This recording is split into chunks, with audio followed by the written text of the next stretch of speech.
If you're looking to buy a home, should you enlist the help of a realtor? And if so, how do you find the right one?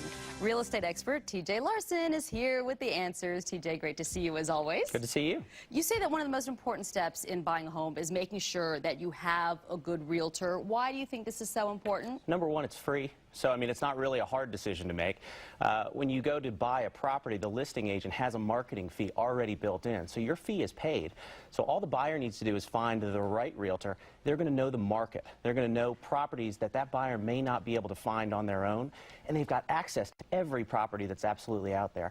They're also going to know the process. They're going to know how to take you through all the contract documents. I think it's so important. When we bought our house 2.5 years ago, I could not have done that on my own. I mean, I needed a real estate agent, but how do you go about picking the right one? I literally just asked a friend of mine, it was Bobby Sisk actually, who recommended a realtor, and that's how I found one. Well, what I hope that Bobby will recommend me from now on. So. This was a long time ago. I understand. Friends are the best way, in my opinion. They're going to tell you who they trust, who they like. Better yet, they might tell you who they don't trust and who they don't like. So they might get you to stay away from one that might not be the best for you. Online, there's so much online right now. You can look up these realtors online. You can find out everything about them. You can read their bios. Make sure that they know the area.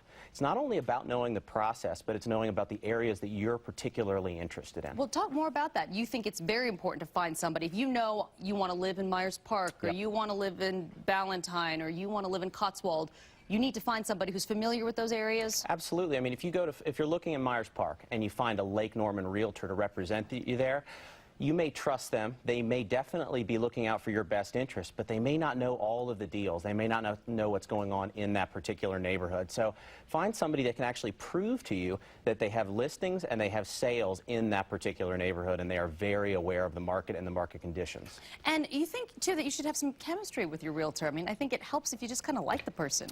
Yeah, you know, number one, you want to find out, can they look out for my best interests? But if you've got that chemistry, maybe you can determine, will they look out for my best interests?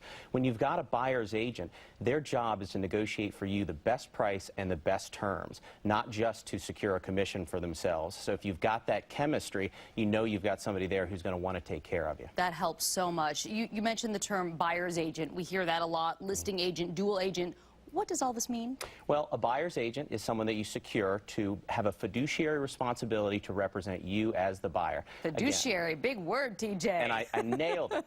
Strategery, yes, I think, is the one that I messed up last time. So, but fiduciary it was statistics, actually. Not that I'm keeping score or anything like that. Of course. But let me see if I can get back on track here. Sorry, I asked you, what do these terms mean? Yeah. Buyer's agent is someone who has a fiduciary responsibility to the buyer to get them the best possible price and the best possible terms. There's a listing agent. That's the person with the sign in the front yard. Again, fiduciary responsibility to get the best price and the terms for the seller. Here's an interesting one. A dual agent. You call the number off of the sign. They represent the seller and they represent the buyer. How do they do that? They want to get the best price for the buyer and the best price for the seller. That's sort of hard to do.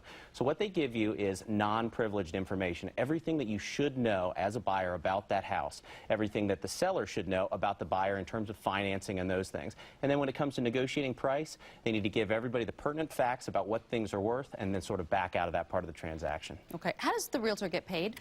They get paid typically 3%.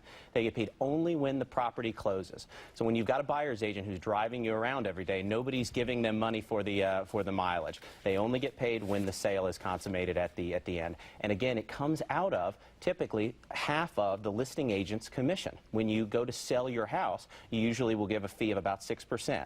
3 of that goes to the buyer's agent, 3 of it goes to the listing agent. That's why I always feel for real estate agents, because you could drive somebody around for hours and hours and hours and never see a dime. So you've got to be really patient. For more information, you can go to TJ's website. It's mytownhome.com, mytownhome.com. And I know he's a good real estate agent. TJ, thank you so much. We appreciate it. Well,